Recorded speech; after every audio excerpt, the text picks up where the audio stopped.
All right. Hey, everybody. Welcome to STCPod, your Start to Continue podcast. We are here doing episode 245, I want to say. 245.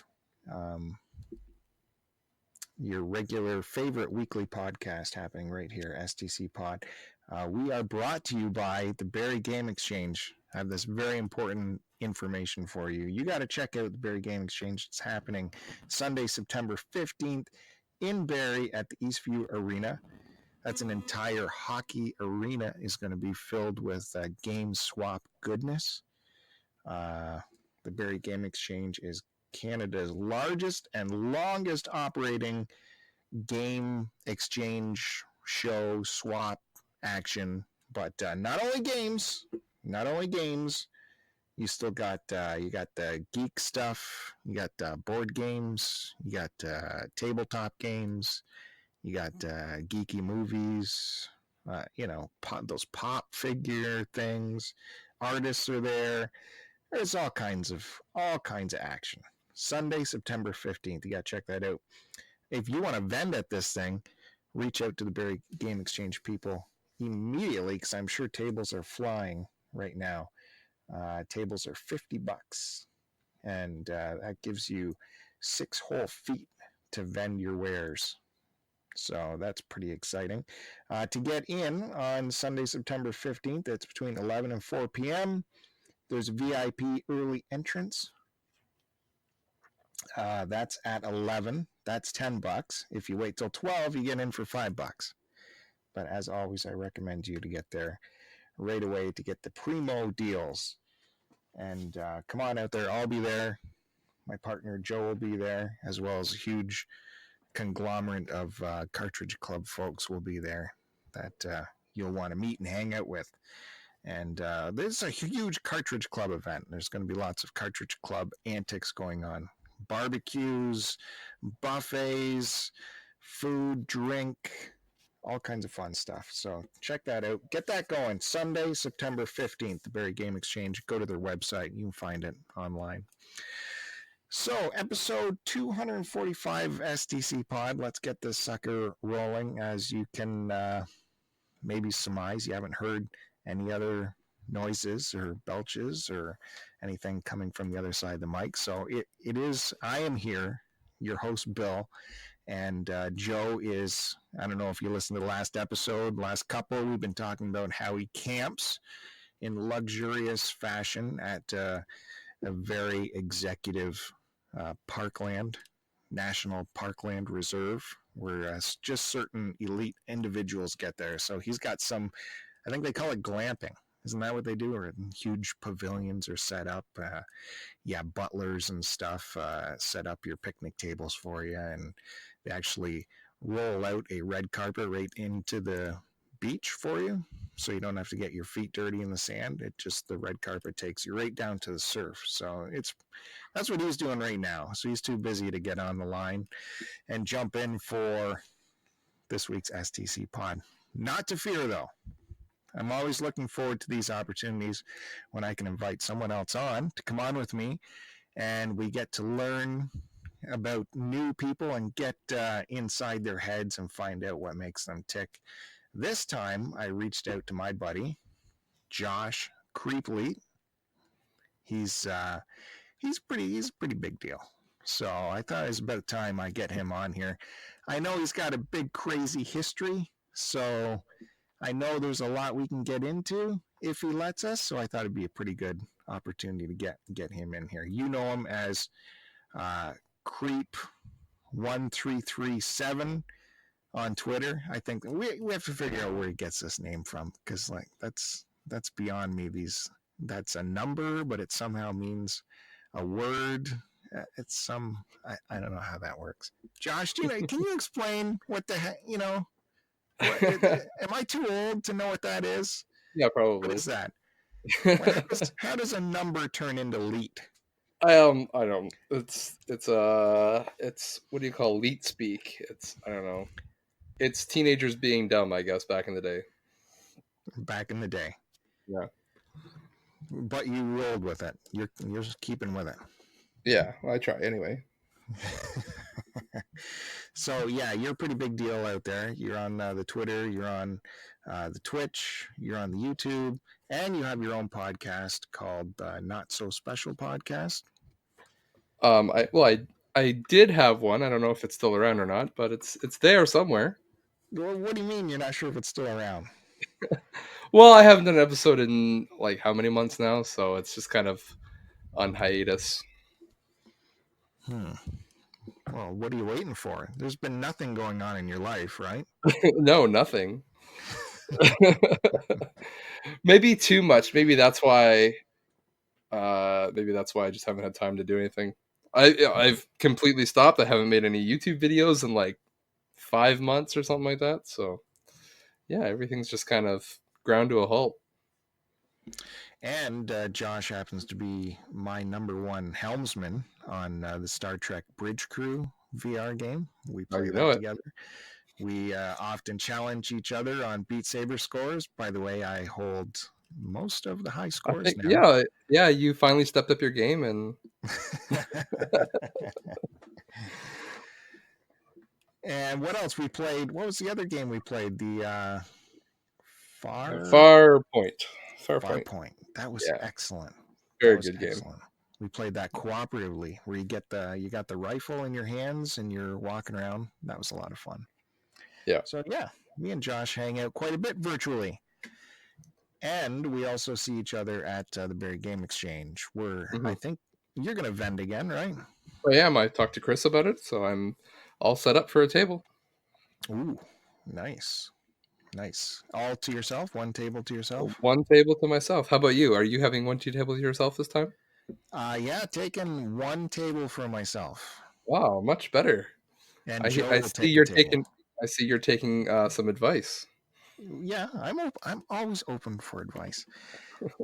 Now, I don't know. We might do. Yeah, we have one table each, but it might just be 2 tables for STCPod kind of thing, where we still mix ourselves within the 2 tables. We gotta lay down big plans how to set up these tables. I think you need to set down some ground rules first. Ground rules, please. Yeah. Elaborate. Well, just about touching each other's things. I remember kind of have a fiasco at the last one because I think someone touched something that wasn't theirs that may have fallen. Well, yeah, that's all part of the fun, though. Right? Of course, but. And Joe's like, I don't know if I got enough stuff. Really? Do you remember our last table? It does not take much to fill up a 6-foot table. It really doesn't. No way. No, and I got lots, so I'm sure he has. I know he has lots, but he's got to let go. Hopefully, he's going to let go. Hopefully. So what's been going on with it? I know you've actually had some big things going on. You welcomed the second child. Yeah, second child into the family, little boy, and he is quite the handful. So that's been taking up a lot of the time, and just between working 10 to 11-hour days and coming home dead tired, and I just have no energy to do much else than just kind of sit around and veg out in front of a screen somewhere. So is that 2 boys for you now? Yeah, 2 boys. Oof. Oh, yeah, it's going to be a little crazy. Yeah. But I get to use the I got 2 kids excuse now. So yeah, hashtag it out. 2 boys. So you're going to be busy like early on, but then in the teenage years, I think it quiets down. They'll mellow out, and then we can actually like do boy things, Yeah, that must be nice. I got a teenage girl that I'm telling you, it's trouble. Well, you could do teenage girl things. Yeah, that's so much fun. I had to go take her to get a new bathing suit. Dad fun. And daughter shopping for bathing suits. Yeah, that I wanted to kill myself. And it's like, hey, how about we look at these one pieces? I was going to ask about the modesty. That's ridiculous. That looks stupid. Why is that? That's not stupid. one pieces are the way to go. Yeah, all these little bikini type numbers. Oh, yeah, Christ. What a nightmare. And at one point, she had, I think, she had like, because they sell them separately, tops and bottoms. So she had like 10 bottoms and 5 tops in her hands. And then Ooh. she's still wandering around the store. And then you look back, and now she's down to 3 and 2. And then wandering around again. Then she's back up to 10 items again. And then they all go back. Can we finish? Just pick something and let's finish. Well, it's all Very part of it's frustrating. all part of the retail therapy experience. Ah. Oh. I think you should have joined in. You should have also started trying on bathing suits. I think she would have got out there a lot quicker.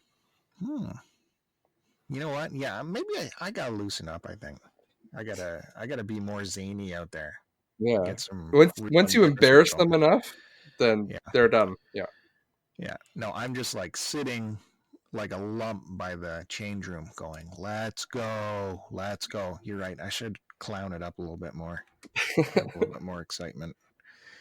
And I got the little kid with me too, so she's just as bummed out as I am waiting for her. But Yeah, fair. anyways, that's having girls. Having girls. I wouldn't know what that's like, but it sounds interesting.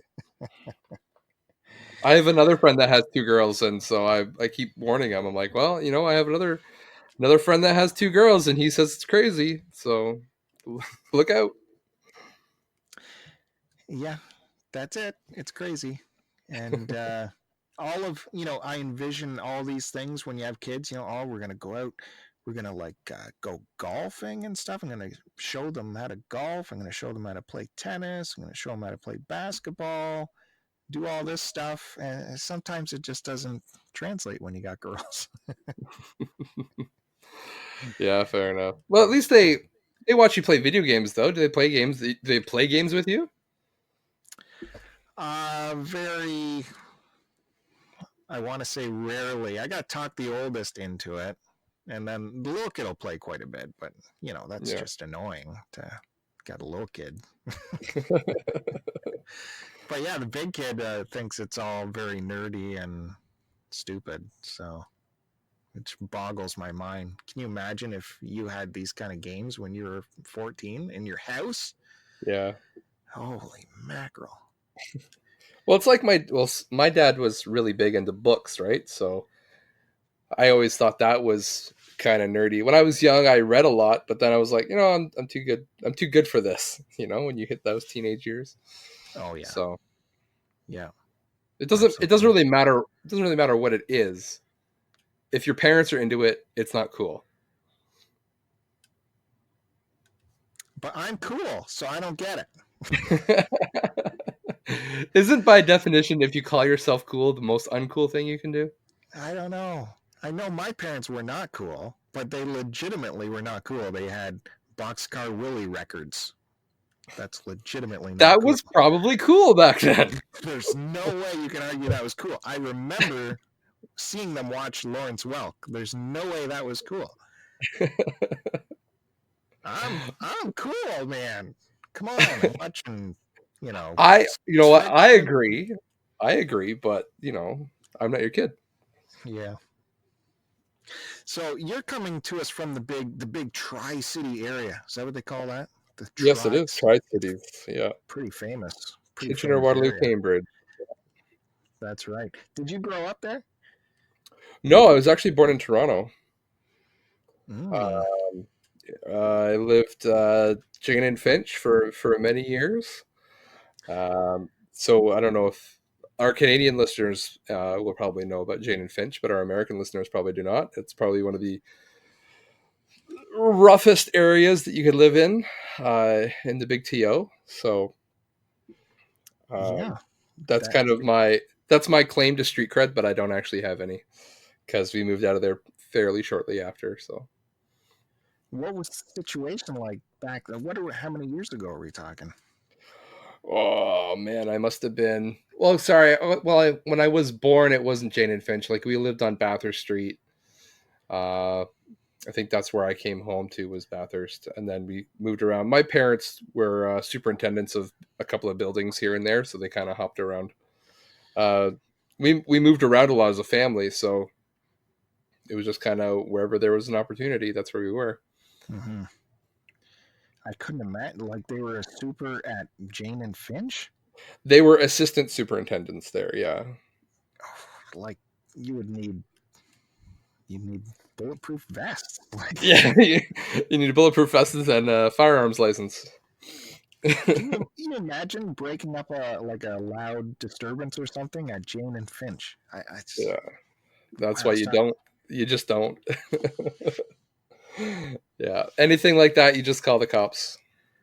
You don't get involved. It's too dangerous.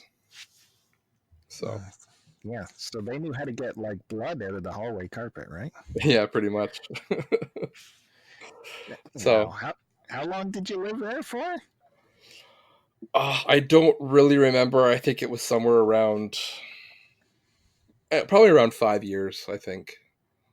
So not terribly long, but I think it was in some ways a little bit better, because like you grow up down there, you just kind of learn the signs of what to watch out for and what to stay away from. So, I mean, we were still allowed to run around as kids, um, like run around with my friends and whatever, and we didn't get in any trouble, thankfully. But looking back on it, yeah, it could have gone really bad. Hmm. Well, yeah, I'm still picturing that running around outside. Maybe it wasn't so bad back then. You didn't say how many years ago this was. This was probably back in the 90s. I In think the it was '90s. 90s. Yeah, I was born in the 80s, so yeah, 90s, early 90s. Well, so you got out of there. Where'd you go after that? So we moved. Well, we I lived in Quebec for I think 3 years. Then we ended up moving overseas for several years. Okay, how do you get from Jane and Finch to Quebec?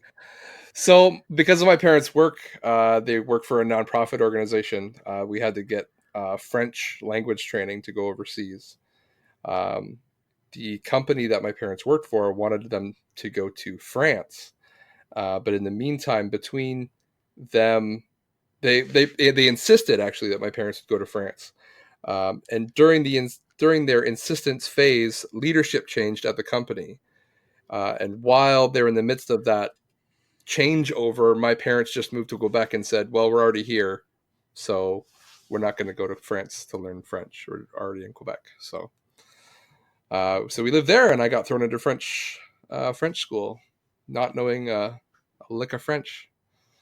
What company were they working for? Is that like a spy organization? Nonprofit, nonprofit. Oh, it's nonprofit. Yeah. So Hmm. they did the linguistic work overseas. But they wanted to put them in France. To learn French. Oh, to learn French and then be put somewhere else. Yeah, and then we would get transferred over to. We actually moved to West Africa. That's where we were stationed. Um. Okay, it's a lot to unpack here. Yeah, it is. You're getting thrown the boatload here.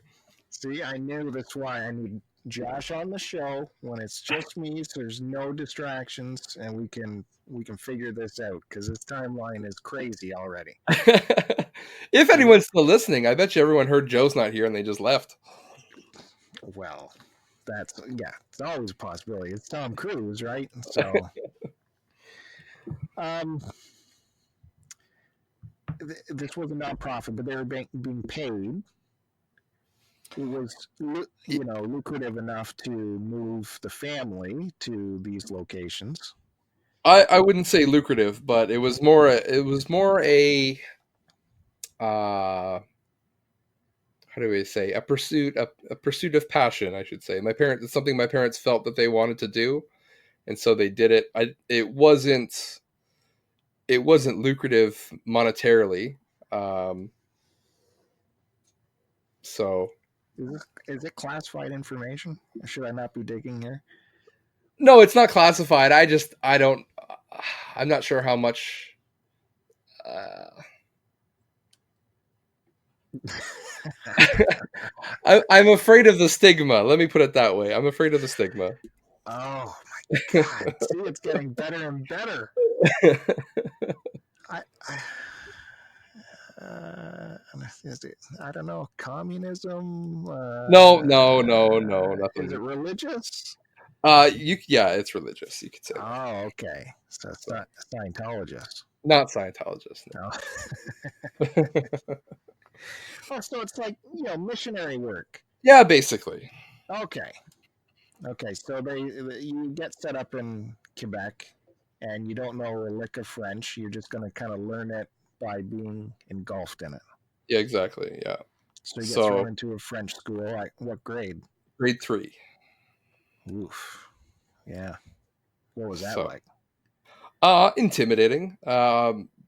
Thankfully, there were some kids there that kind of spoke some English, so I was able to kind of learn on the fly, as they would say, and they would kind of guide me in the right direction. But it was also hard because we would all the schoolwork is in French, and they'd send homework back in French.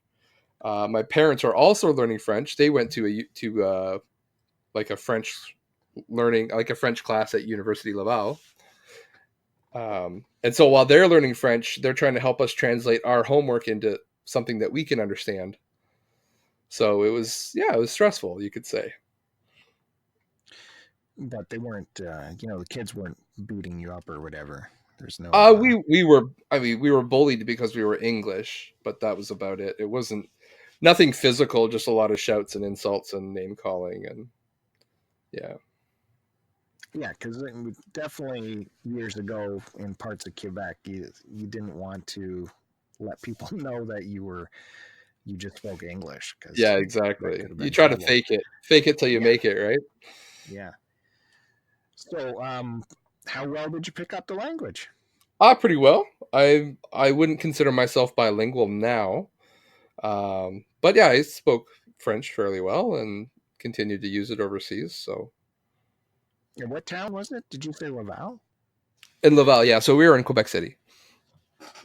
Oh, yeah, yeah. So that's right there. But beautiful town, right?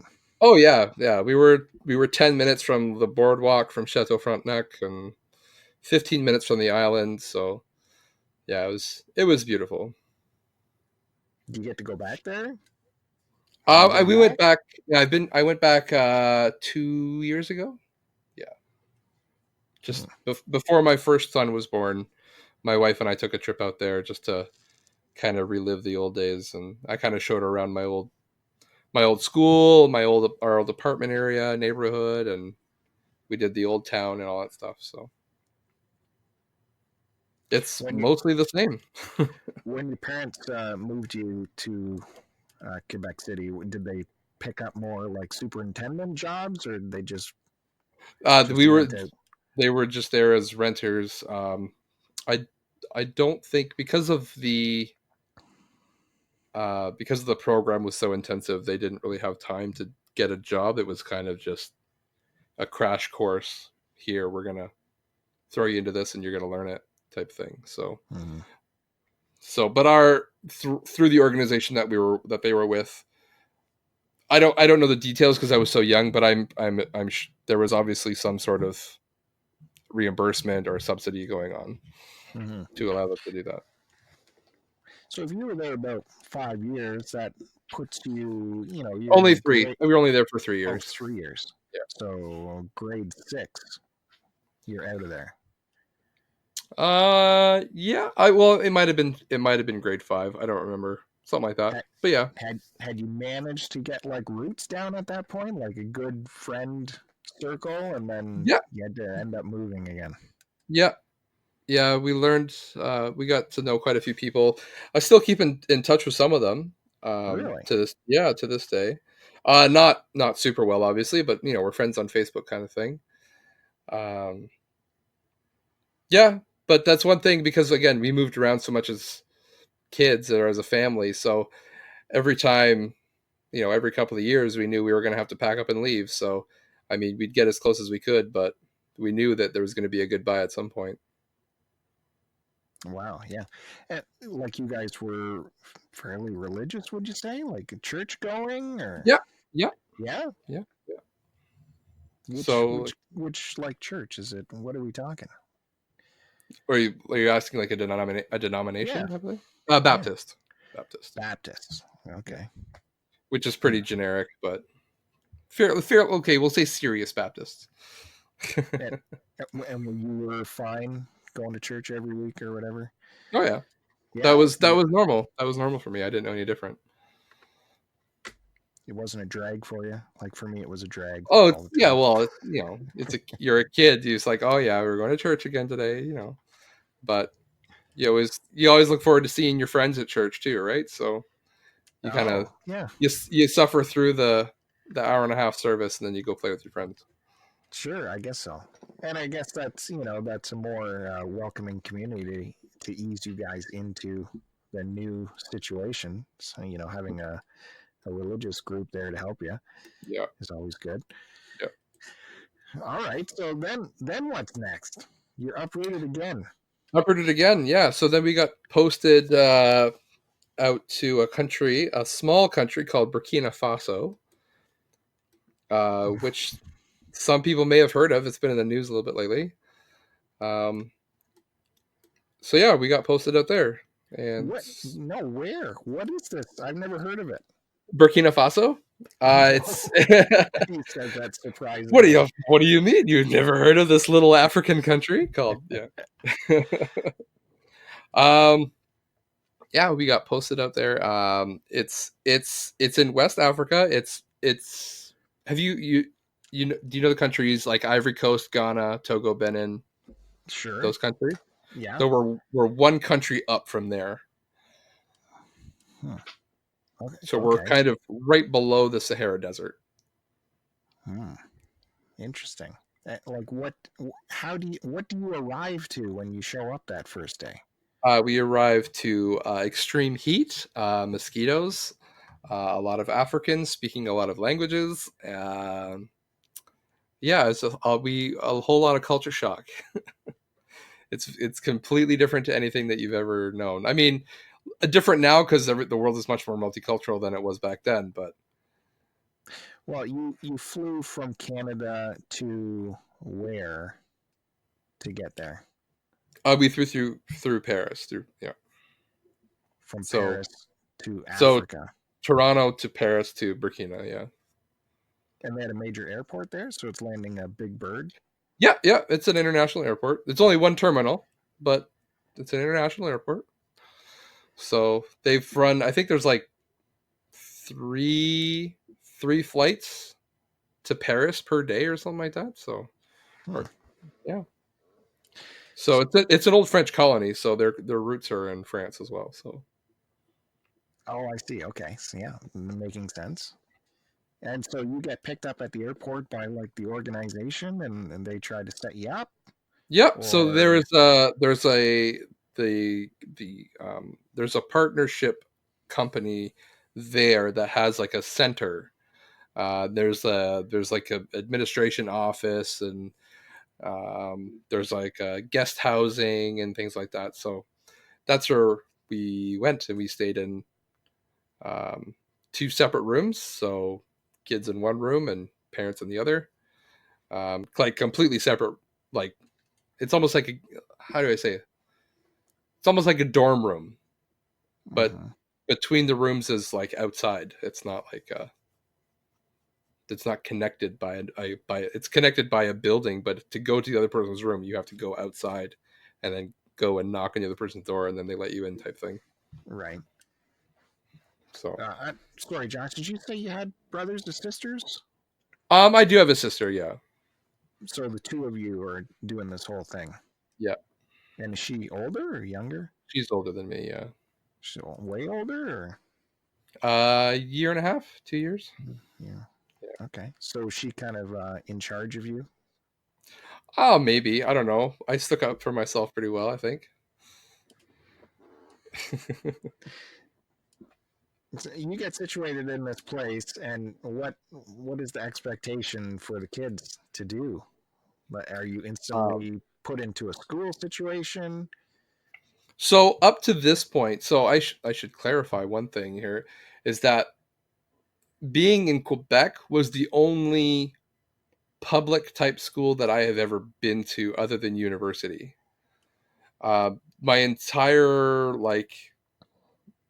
I guess kindergarten stuff is different because I was kind of in the kindergarten, but like from like first grade to third grade, and then from whatever fifth grade it was up to university, I was homeschooled. So we were just continued the homeschooling when we got overseas. Hmm. Okay. So you're. I'm just trying to figure out what you did for the rest of the day in this small little country with all kinds of people that you've never seen before. Yeah, you just again, it's the same thing. It's kind of like starting in Quebec all over again. You just kind of, you know, you see the kids. There's other like American and Canadian kids there. We did know one family who was there already, so that made things a little bit easier. Um, but yeah, we just kind of got to know them. You get to know the kids. We get sent to an orientation. I think we were there for 2 weeks, 2 or 3 weeks, and then we got sent to an orientation in a different city, which is like a 10-hour bus ride down to the city. And then we spent, I think it was, I can't remember if it was 3 or 6 months down in this separate city in a different compound, basically, in an orientation. So in that time, we kind of learned about the country and what was going on. Like the adults had their own program, and then they had like a kids program. And yeah, just teaching. They kind of teach you some of the local language, so you could try to talk to other people. And then part of the orientation was spending 3 weeks in a village. Um, so we would get as a family. So the whole family would get. I guess I don't know how the villages were assigned, but they picked a village, and we went there, and we just kind of lived with this family in the middle of nowhere for 3 weeks. And then we came back, and that again, like no running water, no electricity. You're just out in the boonies. Right. What kind of housing is it? What are the Um, walls um, made of? a mud hut, A mud hut. a mud hut, straw roof. Yeah, we slept on the ground, and I think they did bring a mattress, like a thin foam mattress that we slept on. Um, And you're like, oh, 6 months ago, I was in a theater watching Ghostbusters, and now I'm. and now I'm here, getting eaten by mosquitoes, and yeah, What kind of dangers did they warn you about?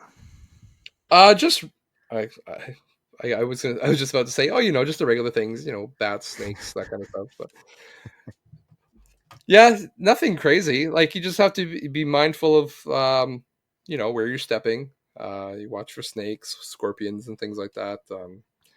You don't drink any of the water from the wells. Like you've got to bring it back, and you got to filter it. We have to filter that ourselves so that we can drink it, because there's like bacteria and amoebas and stuff like that our bodies aren't used to. Our immune systems just can't Right. handle it. So And what are people doing in this village like all day just long? just living, surviving. They There have there's to gather food. Where are they getting they're food? they're subsistence farmers, so they would go out and plow the fields and plant, and that's what they would do during the day. So And as kids, are your part of your responsibilities to get in on that and help out with the farming, with the food gathering? if I was an African kid, yes, but because we were white, we were considered privileged, so they wouldn't actually let us do any work. So we just kind of sat around and We're like watched, and kings. yeah, pretty much. Not intentionally, not that we wanted to be, but that's just kind of the status that we were given. So So there wasn't any like big like political unease, was there? There wasn't like roving armies that you have to worry about, or people no, walking around with no. AKs, nothing like that. Well, people walk around with AKs, but no, nothing armies. Um, we didn't. No, there was no civil unrest at that time. Um, Yeah, it was pretty safe. We always said that. Well, so Burkina Faso is one of the poorest countries in the world. That there really is nothing. There's nothing worth fighting over. So it's one of the reasons why we went there. Did you make friends with kids your age there? Yeah, yeah. Yeah. Kids my age and older, and so we'd go out to, uh, we'd go out hunting with slingshots and whatever, and go kill lizards and snakes and whatever we could find, and yeah, let's go to the local markets and talk to people and wander around and just kind of explore. We did a lot of exploring. And you were given like free reign to go explore kind of Oh, thing. yeah, pretty much. We would All right. say we'd tell my or the kids would say, "Hey, we're going here," and I'd say, "Okay," and I'd go and say, "Hey, mom, I'm going with these kids. We'll be back at whenever time." Okay, see you later. And off we'd go. Nice. We'd be gone for 3-4 hours at a time. I'd be going with some kids that I barely knew off to a place I didn't know, and just But was everyone was this like a motorcycle thing or bikes or bicycles, bicycles? yeah. Or we'd walk. We would spend hours just walking. We'd easily do, you know, 10 kilometers of walking a day easily. What was the thing you could really show off to these locals that you had that they didn't have? Was there something that? Shoes, probably. Sorry, I didn't hear that. What was it? What? Shoes.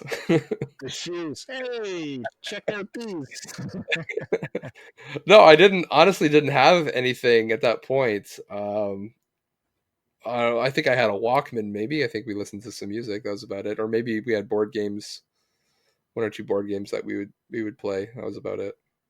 You But couldn't that's like all. whip out a Game Boy and become like a god.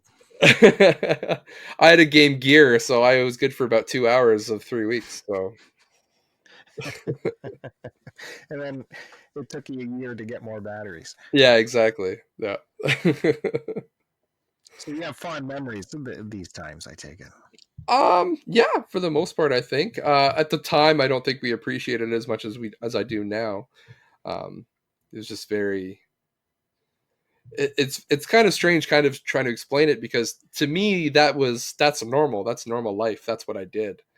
And so when people saying, oh, this must have been great for you, or you must have fond memories, like you're saying. I was like, yeah, I guess it's this kind of the same memories that I guess you would have as a kid, right? So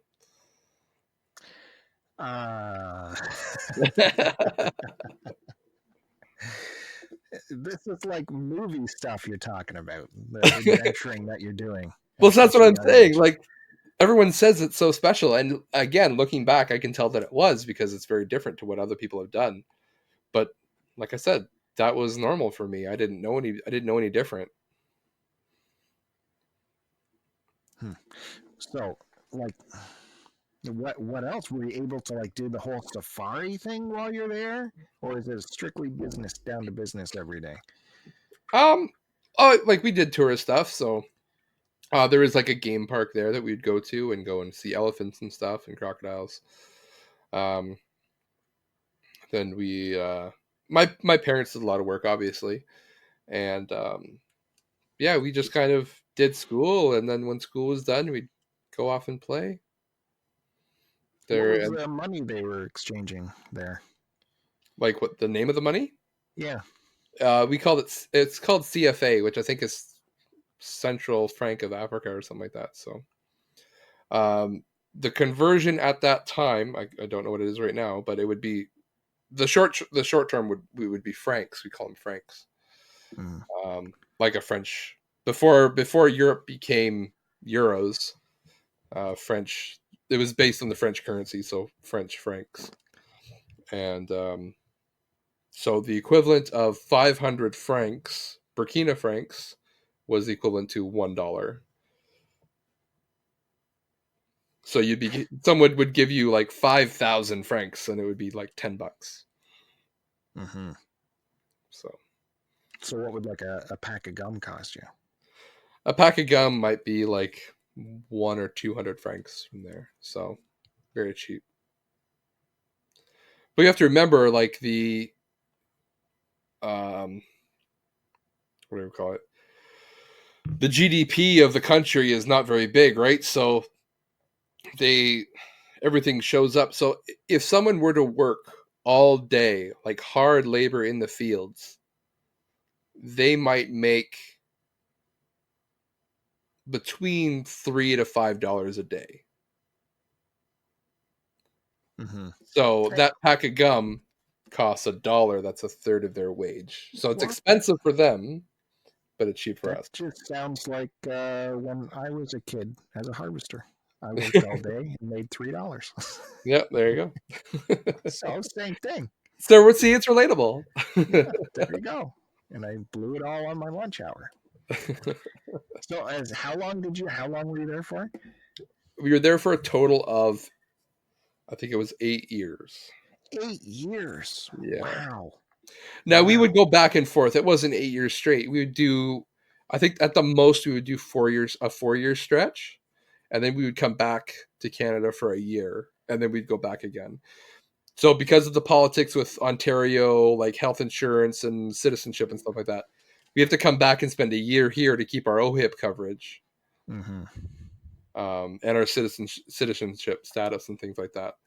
So So with the religion thing, there are you like actively bringing people in, like converting the native it population as much as it you can, kind of thing?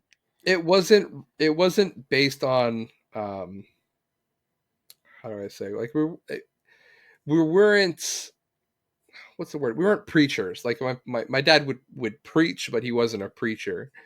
um it wasn't evangelism in that sense. It was mostly, Mm-hmm. like I said, linguistic work. So it would be translation, it would be literacy, it would be like trying to help them, because the the language group that my parents found to work with, they don't have any, or they didn't have any written language at all. It was just a spoken language. And so they wanted to go in and help them kind of, create an entire alphabet and then teach everyone how to read it, type thing. Because it just elevates, because there's so many languages in this. So this country, Burkina Faso, is about half the size of Ontario, and there are 46 different languages in that country.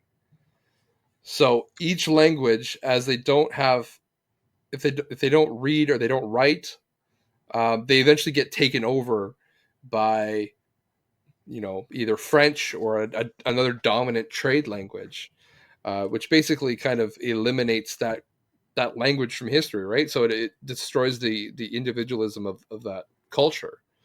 So my parents kind of wanted to go in and help these people establish the culture in reading and writing, so they can write down their stories and things like that. And being the Christian Baptist side of it, if we would work with churches to do that. So we would also translate, religious materials and things like that. But that wasn't the sole purpose of it. It was also to translate school materials. It was to write down, stories, local legends, local wisdom, that kind of thing, Yeah, history of the area, that type of stuff. So that's fantastic. So it wasn't just like you're building churches. no, You're actually trying to save the native languages and yeah, culture. yeah, yeah. Yeah, that's fantastic. So that had to make you feel good. Success I story. mean, it wasn't me doing it. I was just along for the ride. So Yeah. So after a while, they decided to move on. Enough was enough. What made the change there? so well, you are you talking about when we decided to leave Yeah. Burkina? Yeah. So we left Burkina in, I want to say, or I shouldn't say we. I left Burkina in 2006, 2005, 2006, somewhere in there. And we came back to Canada, and that's when that's when I was living in Barrie, just down the road from you, actually, but I didn't know you at the time. And so then I kind of moved out on my own. I moved down here to Kitchener, went to college, and that kind of stuff. And then my parents actually went back. So my parents were back for several years while I was over here alone. So, Hmm. How did you pick Barrie to come back to? so my parents' head office was in Toronto, and then my parents are actually from Muskoka. So my mom's from Gravenhurst and my dad's from Huntsville. So we wanted to find like a middle ground between they could, an hour north or an hour south type thing, depending on where they had to go. So we had spent So time. you came to Barrie. Sorry, go ahead.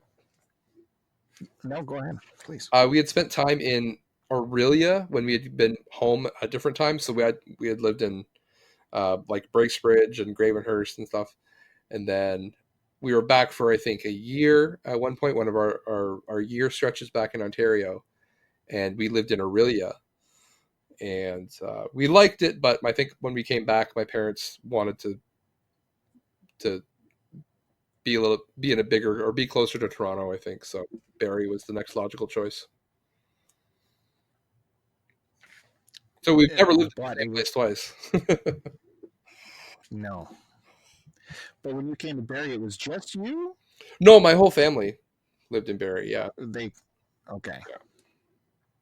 So, but then I had met my wife, but my girlfriend at the time, and she lived down here.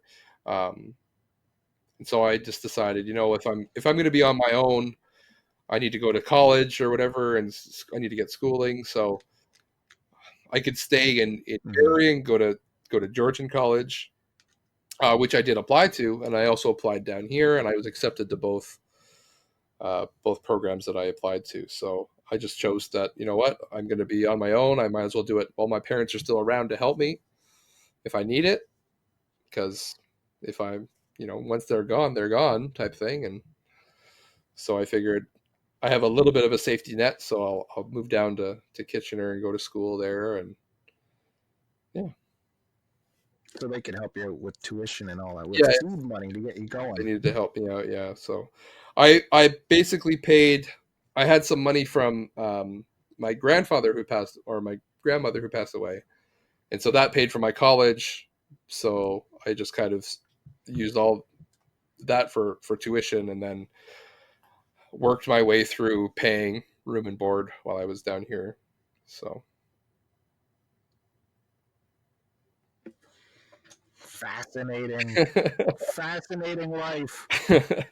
I guess I think I'm. I think I'm missing a place. Didn't you tell me though was there the Philippines involved somewhere? no, I was never in the Philippines. Who? That must have been someone else. So I mean, I've skipped other places that we lived. I mean, we've again because we've traveled all over the place. I've done. I can't tell you how many times we've driven all around the states. We lived in Texas for a couple of years while my parents were doing linguistic training. We lived in Dallas. That was before Quebec, so it was kind of like here in Toronto, and then we moved to Dallas, and then back to Toronto, and then to Quebec, and then back to Toronto for a month or two, and then then Burkina. So I guess I lied. We've lived Wow. in Toronto more than once. Yeah. So how long did your parents keep at the good work? They came Doing good. back. They came back. I want to say 3 years ago, 3 or 4 years ago. They came back permanently. So, And they had been in Africa that whole time? yep. For the I, most part? for the most Wow. part, yeah, they would come back once in a while. So they would stay. They would stay with me in my apartment for 2 or 3 months, and then they would go back. Or my dad would have to come back for a meeting, so he would stay with me, and my mom would stay there, or vice versa.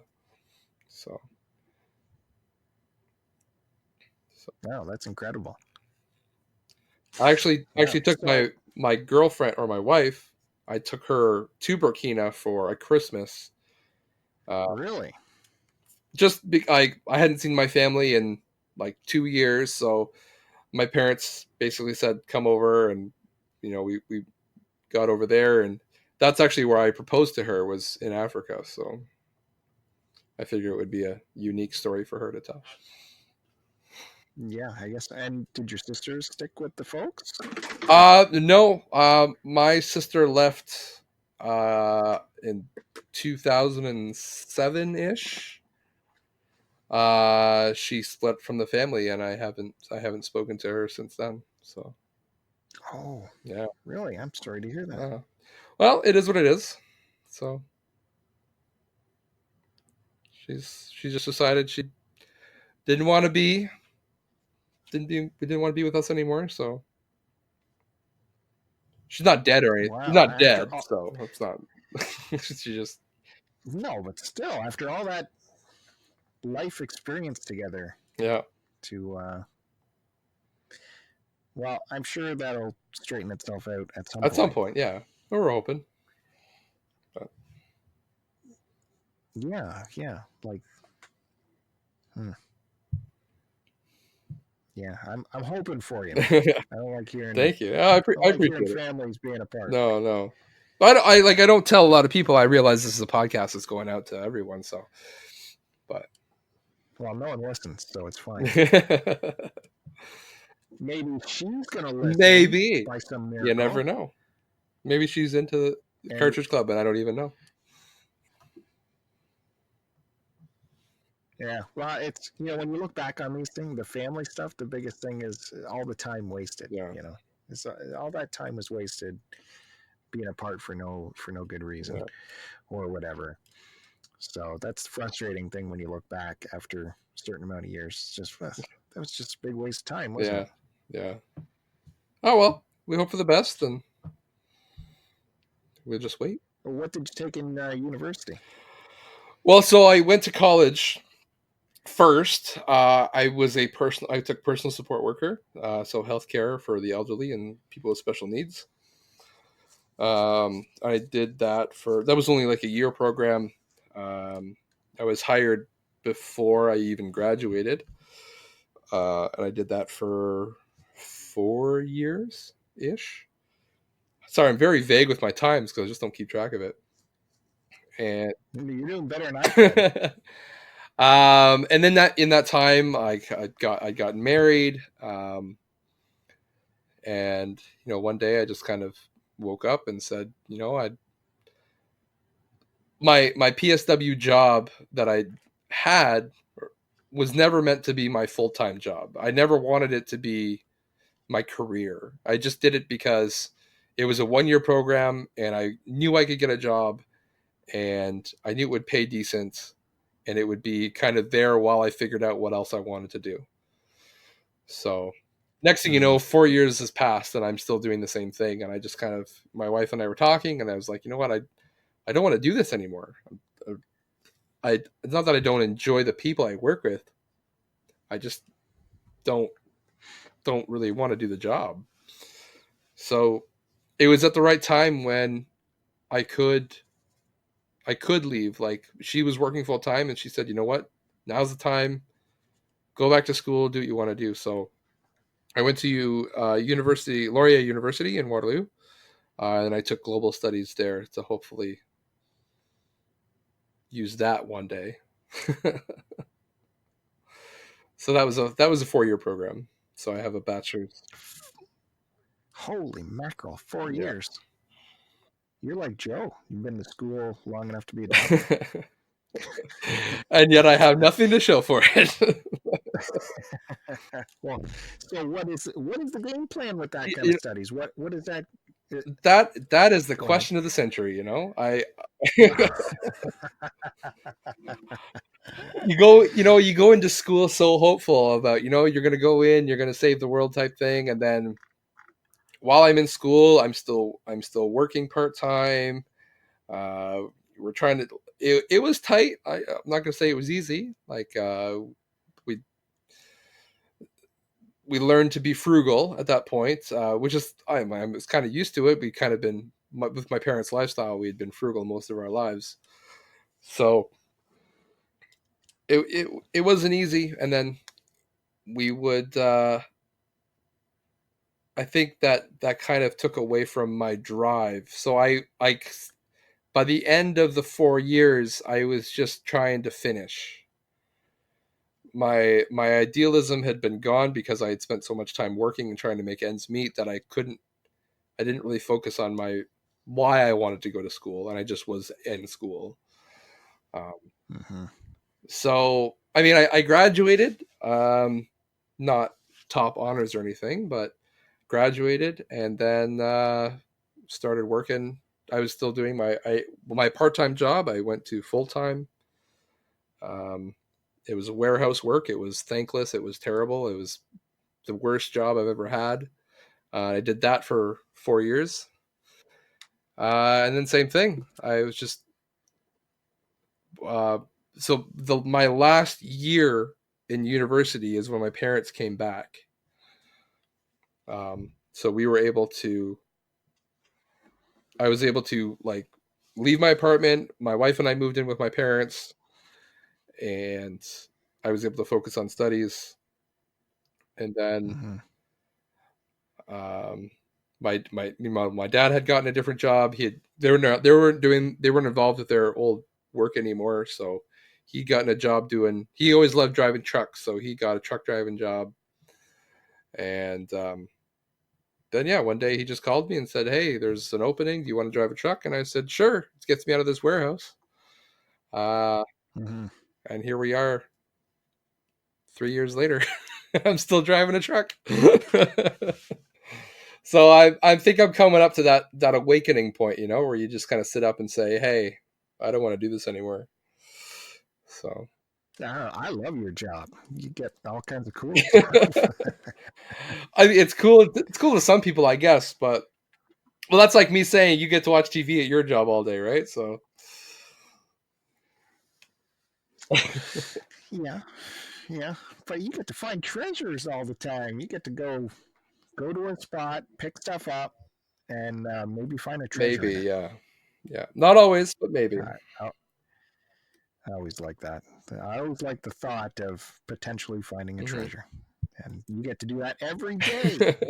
And you get to be in the truck, bouncing up and down, intimidating all the other sedan drivers out there, and it's good times. Yeah, it can be. I'm still trying to figure out what we can do with your university Oh degree. yeah, I have no idea.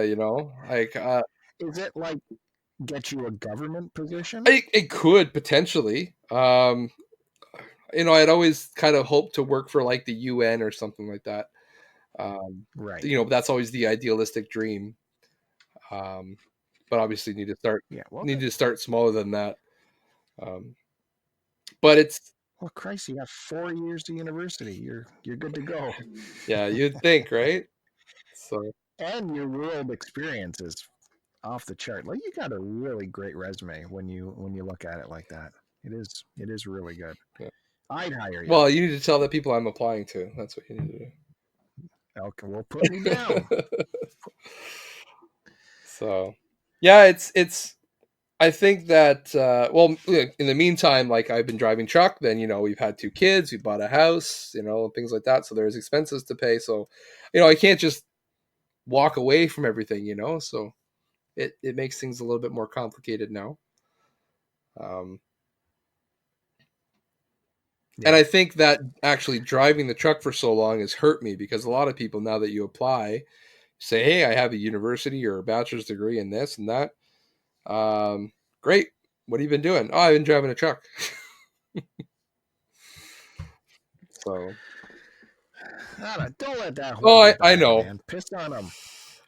That's I know I ridiculous. should. And you can be on the phone hustling all day while you're in the truck too. Making calls to Yeah. whoever to figure out something. Yeah. Yep. Use that time. I should. Well, I spend all my time listening to podcasts now, so. I, I'm the worst one to give this advice because I sit all day watching TV at work and I could be hustling. Yeah. I dream about having the ambition one day to hustle during my downtime, but Yeah. You just enjoy your it's downtime a though, tough right? one. That's Yeah. right. Well, see, Yes. that's the thing. That's important is that you Yeah. got to enjoy yourself too. if you're constantly working, I admire those people who can just like are constantly on the go, constantly doing the hustle, as you say. But man, I Mm-hmm. don't have the drive for that. So Mm-hmm. Yeah, me neither. Okay, so we met through like this video game community, yep, right? yep. So when did this whole video game thing get in there? There wasn't no arcade in your mudhut. There was no arcade. No, I'd always liked video games. I liked games in general. I realize that's probably the most cliche thing you can say, especially in this community. But um, like I had a Game Gear growing up. That was my thing. And I was always very behind in my generation. So like everyone had the GameCube and I had the N64 type thing. So right up until modern generations, I think my most current um, console that I ever had at the time that it was relevant was the 360. And even then, I only had a couple Mm-hmm. of games. And then when I went back to university, I kind of used my gaming as my escape from schoolwork. So I started watching um, like garage sale hunter videos, and I found the retro hunters back in the day before they went defunct. Um, so I just got addicted to that type of thing. So then I started going to I didn't do garage sales, but I started doing thrift stores. I started finding games that way and buying them, and they were only $1 or $2. So that was kind of just my on my way back from school, I would hop off the bus and go to a thrift store type thing. So, Mm. and as far as like But you, meeting everybody, I think the first person that I met online that I actually garnered a friendship with was Canadian Retro. And I think through him is kind of how I got to know everybody. hmm. Well, you were kind of a big deal too in YouTube when you got on there. You got hooked up with a big crew, Yeah, right? well, like I said, it was kind of through Troy there. Um, I I I did all those garage sale hunting videos and stuff that I would watch, and I just decided, you know what, I'm gonna start making my own videos. So I did. I just started. I made a video or two, and then uh, I I I joined with one of my friends, Ben, and he joined me, and then we started. He kind of got me back into games, so we had our own YouTube channel called Game Hunters Are Us. Uh, Yeah, you got pretty big. if you call 400 subscribers big, yeah, I guess you can say that. Well, yeah, you're being modest. You guys were famous, Tri City Tri famous. City famous, sure, sure. And then I heard there was the Waterloo video game swap was happening, so Ben and I decided we were going to go there, and I we I had I knew who Canadian Retro was, and that was the first time that I met him in person. Him and another guy named Longshot, um, Right. and so through through them, then I kind of got to the bigger community, and I got to know more people. Um, yeah, I think that's the story.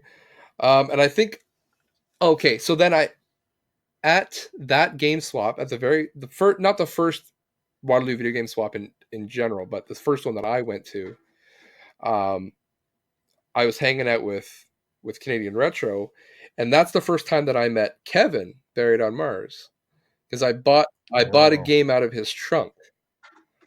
I think I still oof. have that game actually. Um, and so that's how I got to know him. And then I think at a later video game swap, he was walking around with you, and then he introduced me to you. I think that's the connection. Yeah, see, that's the big moment in your Yes, life. yes, That's what we're waiting for. yeah. It led to this moment right now.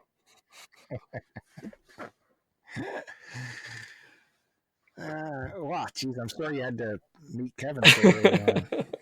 But you powered I through it, powered through. and you kept, yeah. Well, it's funny because the first time I met you, because you and Joe were not public personas at that point. Like you hadn't shown your face or anything. So that Mhm. was the joke, and I didn't realize it was a joke because I didn't listen to podcasts back then either. He said, "Oh, this is Bill, Start to Continue podcast." Okay, yeah, yeah. And he saw that I was recording, as I do at most of the shows, and he said, "Oh, you have to censor Bill's face. He doesn't show his face." And I guess that was a joke, but I didn't realize it was a joke, and so I spent hours editing and censoring your face out of my video. If you go back, you'll see it. It's censored out. Nice. I appreciate that. So yeah, it's just really funny. So I think that's how I know you the most. Is I spent all those hours censoring your face, staring at your that face while face. covering it up. Yeah. And then I didn't meet Joe until like I want to say 3 years later. Like it was a long time before I met Joe.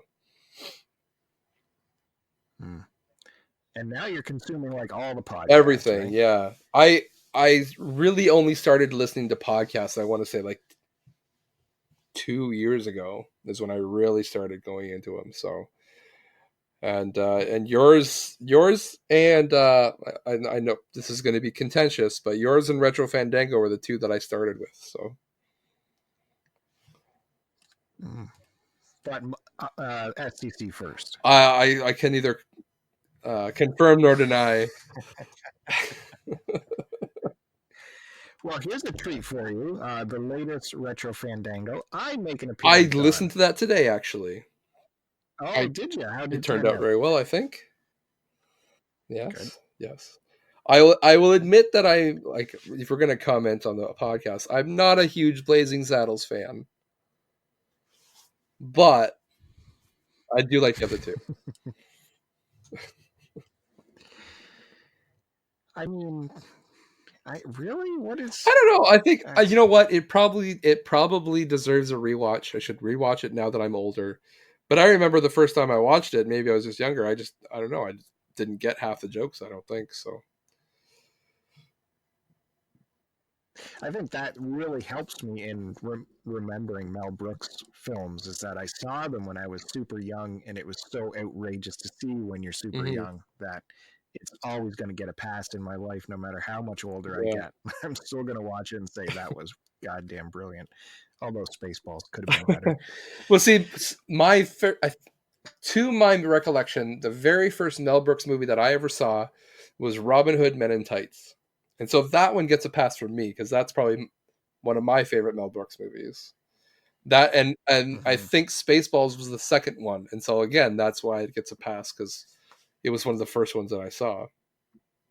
And I haven't seen it in many years, so I've probably seen Robin Hood more recently than Spaceballs.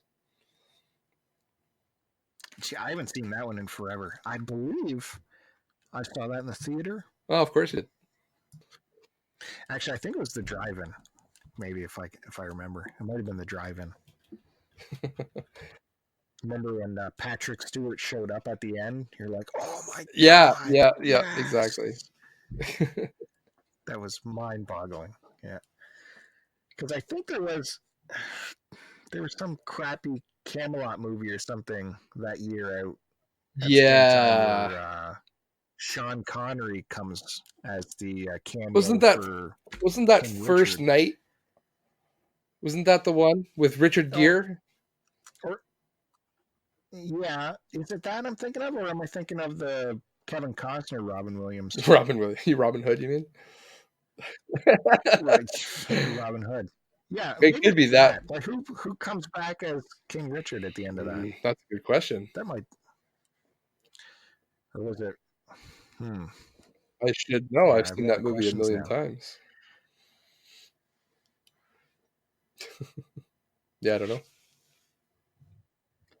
Now, as far as Mel Brooks movies come, sorry, I know we've taken a turn from the interview here, but have you ever seen the movie To Be or Not to Be? starring Mel Brooks? It doesn't sound familiar. It is. It's a comedy. I think that from what from what I remember, that movie is probably the funniest Mel Brooks movie that I know. And I don't think it was directed by him though. I think it was someone else. But he produced it and he starred in it. And it's about him and his wife who own a theater during the Nazi invasion in Poland. Oh, that's called The Silent Movie. No. It's To Be or Not to Be for sure. Are you Positive. sure? Because in The Silent Movie, that's what the deal is. Well, maybe it's a take on that. Maybe Silent Movie was the first one, or maybe that's Mel Brooks' interpretation of that movie. No, that's me being mixed up. You are completely right. To Be or Not to Be. 1983 comedy satire. That sounds right. He was with Anne Bancroft. That's who he was really married Oh, really? to. Oh, wow. Yeah, I remember seeing that movie when I was young. That was a movie I watched in Africa, and I thought it was hilarious.